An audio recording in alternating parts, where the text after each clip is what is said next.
Hello everyone, स्वागत है आप सभी का हमारे चैनल लॉर एंड लिट में। इस वीडियो में हम माइक्रोब इम्प्रूवमेंट के बारे में समझेंगे, लेकिन उससे पहले यदि आपने हमारी फर्मेंटेशन टेक्नोलॉजी पर वीडियो नहीं देखी है तो उसे ज़रूर देखिए। डिस्क्रिप्शन बॉक्स में हम उसका लिंक डाल देंगे। ये वीडियो उससे काफ़ी कोरिलेट करती है। फर्मेंटेशन टेक्नोलॉजी में हमें माइक्रोब्स की आवश्यकता होती है। माइक्रोब्स की हेल्प से ही हम फर्मेंटेड प्रोडक्ट को प्राप्त करते हैं। माइक्रोब प्रोडक्ट को सिंथेसाइज करता है, जिसे हम फर्मेंटेड प्रोडक्ट कहते हैं। और यदि हम चाहते हैं कि हमें अधिक से अधिक मात्रा में फर्मेंटेड प्रोडक्ट मिले तो हमें इन माइक्रोब्स को इम्प्रूवमेंट करना होता है। इस वीडियो में हम जानेंगे कि हम माइक्रोब्स में कितने प्रकार से इम्प्रूवमेंट ला सकते हैं। तो चलिए इस वीडियो को स्टार्ट करते हैं। तो सबसे पहले हम जानते हैं कि इंडस्ट्रियल माइक्रोब्स में इम्प्रूवमेंट क्यों ज़रूरी है। ये माइक्रोब्स कई उत्पादों को प्राप्त करने के लिए फर्मेंटेशन प्रक्रिया में महत्वपूर्ण भूमिका निभाते हैं।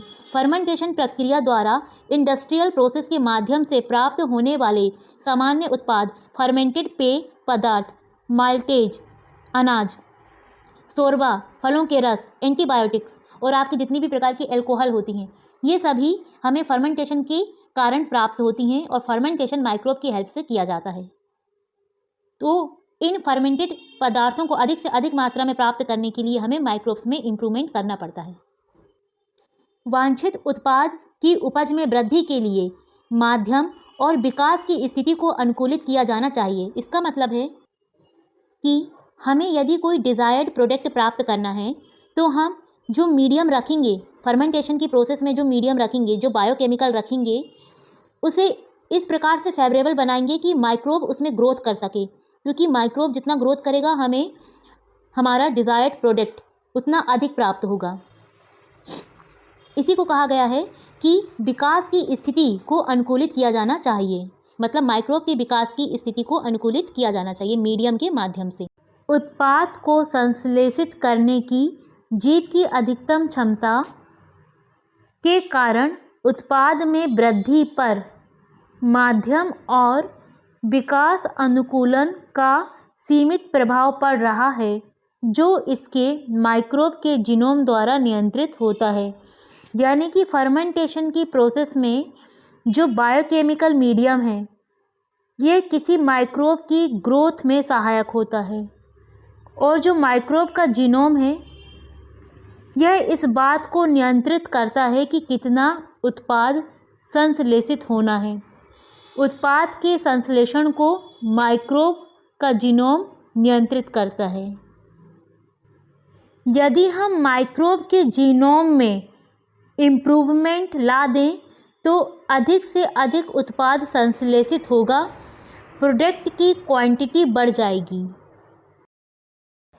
इस प्रकार यदि कोई उत्पाद को बढ़ाना चाहता है तो उसे माइक्रोब के जीनोम को संशोधित करना चाहिए, यानी कि माइक्रोब के जीनोम को मॉडिफाई करना चाहिए, उसमें इम्प्रूवमेंट करना चाहिए, जिसे हम जेनेटिक इम्प्रूवमेंट कहते हैं।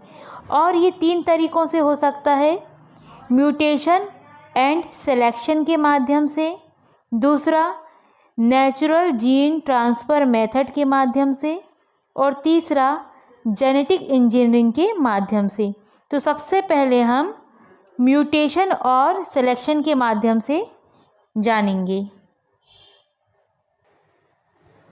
उत्परिवर्तन किसी भी जीव के गुणसूत्र में परिवर्तन है, जो कि अनायास बहुत कम दरों पर होते हैं।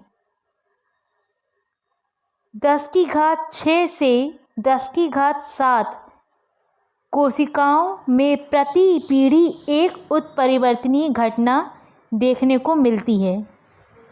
उत्परिवर्तन दर को जेनेटिक इंजीनियरिंग के माध्यम से बढ़ाया जा सकता है। यदि हम उत्परिवर्तन की दर बढ़ा दें, म्यूटेशन की दर बढ़ा दें, तो माइक्रोब में इम्प्रूवमेंट आ जाएगा, जिससे कि अधिक उत्पाद बनेगा।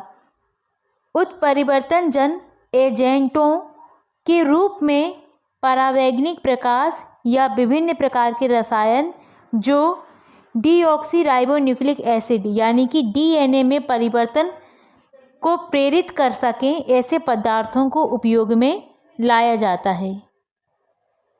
उत्परिवर्तन को 3 प्रकार से किया जा सकता है। टाइप्स ऑफ म्यूटाजीन, पहला फिजिकल, दूसरा केमिकल, तीसरा बायोलॉजिकल। फिजिकल, केमिकल, बायोलॉजिकल तरीके से हम उत्परिवर्तन को कर सकते हैं। फिजिकल म्यूटाजीन्स, इसमें आयोनाइजिंग रेडिएशन आ जाएंगे, जैसे x ray, gamma rays, alpha particles. ये आयोनाइज्ड रेडिएशन है जिनके माध्यम से उत्परिवर्तन किया जा सकता है और माइक्रोब में इम्प्रूवमेंट लाया जा सकता है। अल्ट्रावायलेट रेडियंस, इसमें 260 नैनोमीटर से अधिक वाली अल्ट्रावायलेट रेडियंस को दिया जाता है, जो कि पेरिमिडीन डाइमर्स को क्रिएट करती हैं। तीसरा है रेडियो एक्टिव डीके, कार्बन 14। यह डीएनए के अंदर नाइट्रोजनस क्षार जो होता है, आपका जो नाइट्रोजन होता है, उसको क्षय कर देता है, कार्बन 14। केमिकल म्यूटाजीन्स, पहला बेस एनालॉग, इसमें 5 ब्रोमो यूरेसिल थाइमीन एनालॉग आता है। 2 एमिनो प्यूरिन एडिनिन एनालॉग आता है।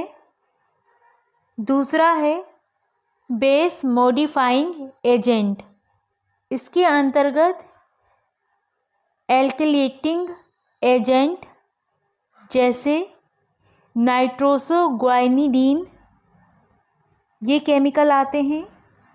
तीसरा है इंटरकैलेटिंग एजेंट, इसमें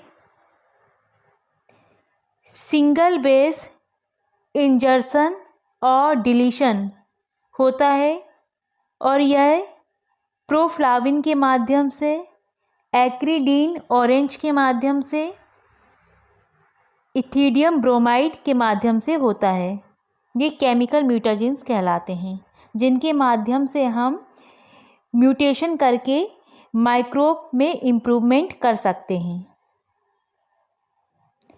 अब हमारा लास्ट बचता है बायोलॉजिकल म्यूटेशन, जैविक उत्परिवर्तन। सबसे पहले ये ट्रांसपोजोन के माध्यम से कैसे होता है। ट्रांसपोजोन यह क्रोमोसोमल डीएनए में प्रवेश करता है और जीन के कार्यात्मक तत्वों को बाधित करता है। दूसरा, वायरस के माध्यम से वायरस डीएनए जो जीनोम में डाला जा सकता है और यह आनुवांशिक कार्यों को बाधित कर सकता है।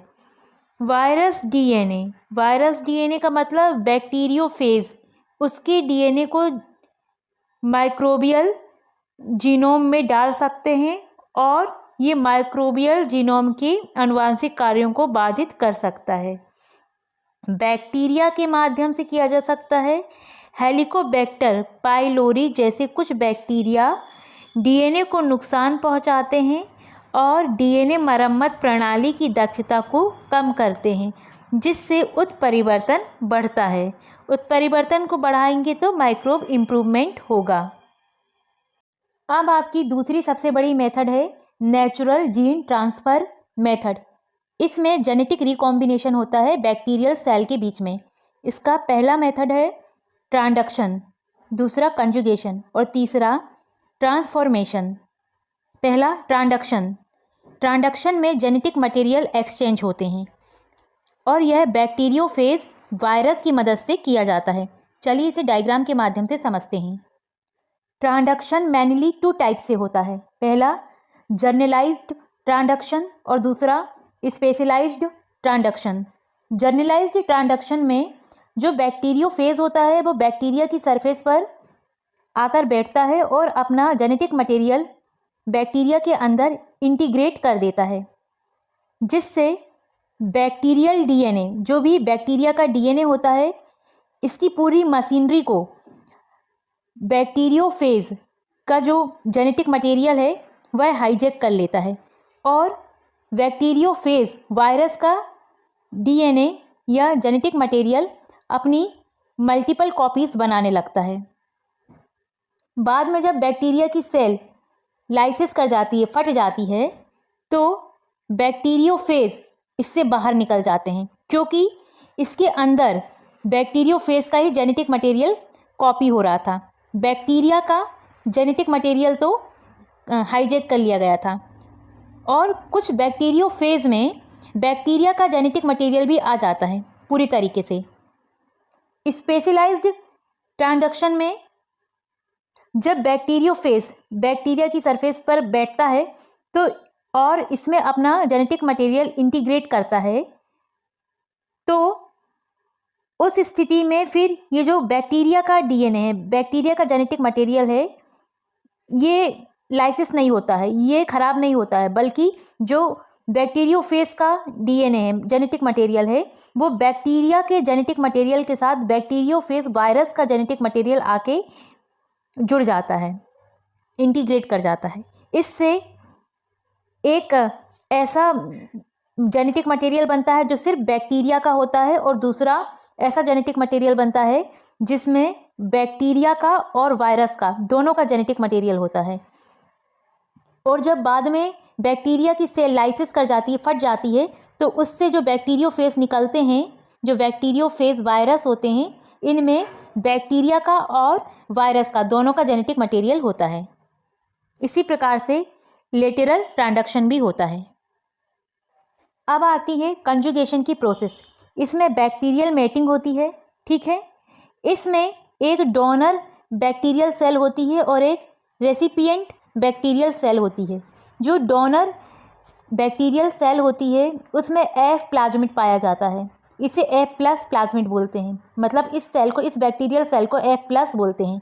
और जिसमें कोई प्लाज्मिड नहीं पाया जाता, इसे एफ माइनस बैक्टीरियल सेल बोलते हैं। इनके बीच एक कंजुगेशन ट्यूब का निर्माण होता है, इसको सेक्स पाइलस कहा जाता है, यानी सेक्स पाइलस ही कंजुगेशन ट्यूब का निर्माण करती है। अब यहाँ से जो डोनर सेल है, इसका जो एफ प्लस प्लाज्मिड है, इसका single strand DNA F minus यानी कि रेसिपिएंट सेल के अंदर इंटीग्रेट होता है, और यहाँ पर भी अपना एक प्लाज्मिड जनरेट कर लेता है। अब ये सेल भी एफ प्लस में कन्वर्ट हो जाती है, दोनों सेल एफ प्लस बन जाती हैं, और इनके सेक्स पाइलस फिर अलग हो जाते हैं।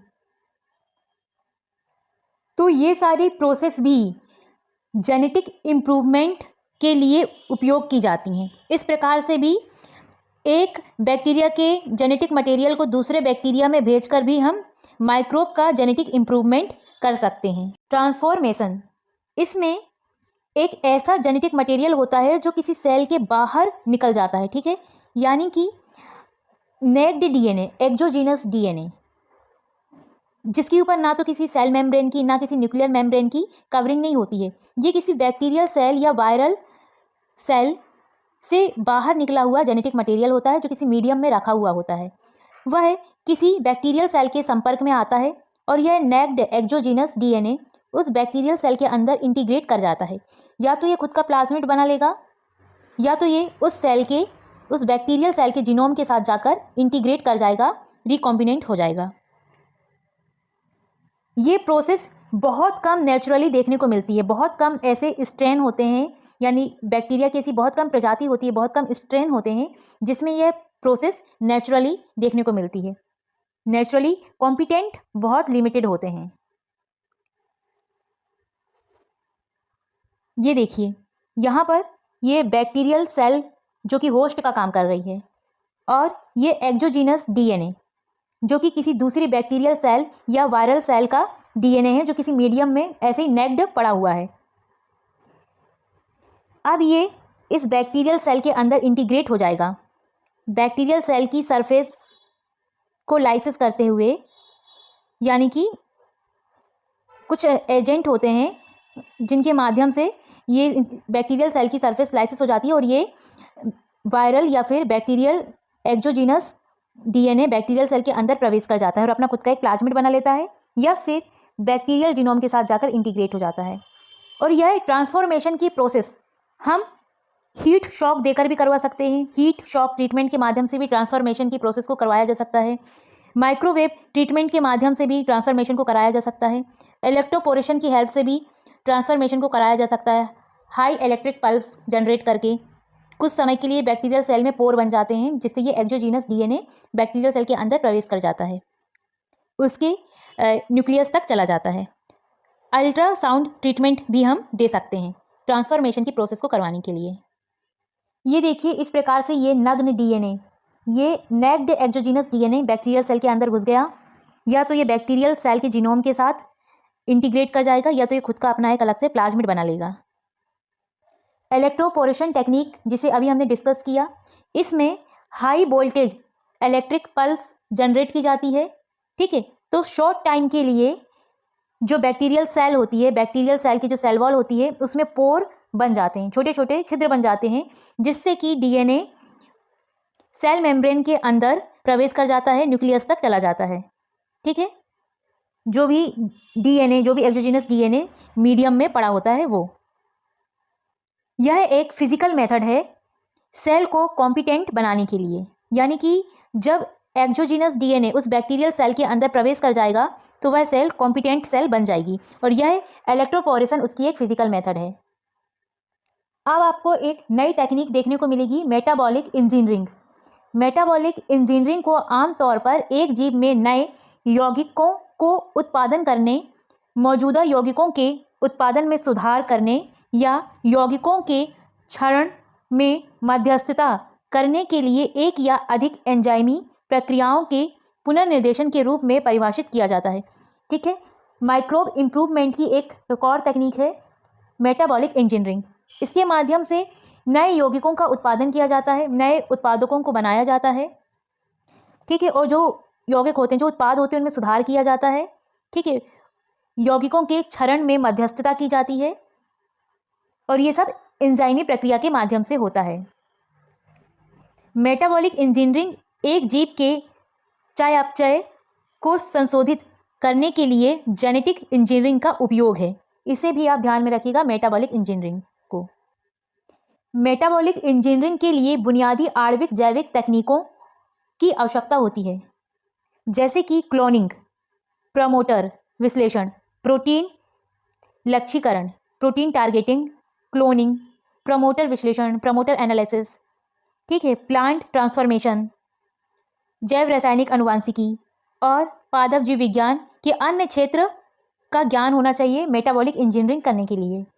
सबसे सफल मेटाबॉलिक इंजीनियरिंग दृष्टिकोण गोल्ड राइस को माना जाता है। चावल में विटामिन ए का उत्पादन नए रास्ते शुरू करके किया जाता है। मतलब कि जो आपका गोल्डन राइस है, जिसमें विटामिन ए का प्रिकर्सर बीटा कैरोटीन को डालना भी एक मेटाबॉलिक इंजीनियरिंग का पार्ट है। अब एक लास्ट प्रोसेस है मोड, इसे आप ऐसे ही समझिए सब। ठीक है, आप इसको ऐसे याद रखिएगा कि block a metabolic flux, channel a metabolic flux into new cell compartment, induce a metabolic flux और introduce a new metabolic pathway into organism. अब इसी के साथ एक और इम्प्रूवमेंट जुड़ा हुआ है, वो है नाइट्रोजन फिक्सर का, जैविक नाइट्रोजन स्थिरीकरण में सुधार। ठीक है, हम जेनेटिक नाइट्रोजन फिक्सर इम्प्रूवमेंट कैसे कर सकते हैं, अब हम उसके बारे में पढ़ेंगे। नाइट्रोजन स्थिरीकरण यानी कि फिक्सेशन से क्या क्या फ़ायदे हैं, पहले उनको देख लेते हैं। मिट्टी में अधिक नाइट्रोजन युक्त कार्बनिक पदार्थ होने के असंख्य लाभ हैं। पहला, उच्च समान उत्पादकता में वृद्धि। ठीक है, जो भी प्रोडक्ट बनेगा वो अधिक मात्रा में बनेगा। मिट्टी को फास्फोरस पर्याप्त मात्रा में मिलना, अगर नाइट्रोजन फिक्स्ड की जाएगी, नाइट्रोजन फिक्सेशन होगा तो मिट्टी को फास्फोरस पर्याप्त मात्रा में मिलेगा। अन्य पोषक तत्वों की उच्च उपलब्धता होगी, पोषक तत्वों को धारण करने की उच्च क्षमता विकसित होगी। ठीक है, अब ये किस प्रकार से होगा उसके बारे में जानते हैं। एक प्रोसेस है हेबर प्रक्रिया, जिसे हेबर वॉश प्रक्रिया भी कहा जाता है। एक जटिल रासायनिक प्रक्रिया है जो हवा से नाइट्रोजन लेती है और उच्च दाब और ताप में इसे अमोनिया के उत्पादन के लिए हाइड्रोजन के साथ जुड़ती है। ठीक है, यानी कि जो ये प्रोसेस होती है, इसमें ये हवा से नाइट्रोजन लेती है और उच्च दाब व ताप में अमोनिया को बनाने के लिए नाइट्रोजन हाइड्रोजन के साथ जुड़ती है और अमोनिया का उत्पादन करती है। यह अमोनिया आज दुनिया भर में तेजी से उपयोग में उपयोग किए जाने वाले सिंथेटिक नाइट्रोजन उर्वरकों का आधार है। नाइट्रोजन फिक्सेशन की एक दूसरी लेबोरेटरी प्रोसेस है। औद्योगिक पैमाने पर अमोनियम नाइट्रेट को 2500 सेल्सियस या 523 केल्विन पर गर्म करके नाइट्रस ऑक्साइड तैयार किया जाता है। यह नाइट्रस ऑक्साइड गैस और जलवाष्प को मुक्त करने के लिए विघटित हो जाता है। अब नेचुरली नाइट्रोजन फिक्सेशन कैसे होता है उसको जानते हैं। नाइट्रोजन स्थिरीकरण कुछ जीवाणुओं द्वारा होता है जो पौधों के साथ सहजीवी संबंध बनाते हैं, ठीक, सिम्बायोटिक रिलेशनशिप बनाते हैं, जैसे कि राइजोबियम, एजोटोबैक्टर, नोस्टॉक जैसे नाइट्रोजन फिक्सिंग बैक्टीरिया वायुमंडलीय नाइट्रोजन को नाइट्रेट और अमोनिया में परिवर्तित करते हैं, जिसे पौधों द्वारा अवशोषित किया जा सकता है। ऑक्सीजन की उपस्थिति में नाइट्रोजन स्थिरीकरण नहीं होता है क्योंकि इन जीवाणुओं में नाइट्रोजिनस एंजाइम होते हैं जो वायुमंडल में गैसीय नाइट्रोजन को हाइड्रोजन के साथ मिलाकर अमोनिया बनाता है, जो बाद में नाइट्राइट और नाइट्रेट में परिवर्तित हो जाते हैं। अगर ये वीडियो आपको इन्फॉर्मेटिव लगी और परीक्षा में आप इससे काफ़ी कुछ लिख सकते हो तो प्लीज़ इसे लाइक कीजिए, अपने दोस्तों के साथ शेयर कीजिए। यदि आप इस वीडियो का PDF चाहते हो तो हमें कमेंट कर बताएं, हम इसका PDF डिस्क्रिप्शन बॉक्स में डाल देंगे। वहाँ से आप इसे डाउनलोड कर सकते हैं या फिर हमारे टेलीग्राम चैनल से भी इसे डाउनलोड कर सकते हैं। वहाँ पे आपको और भी PDF देखने को मिल जाएंगे। Thanks for watching.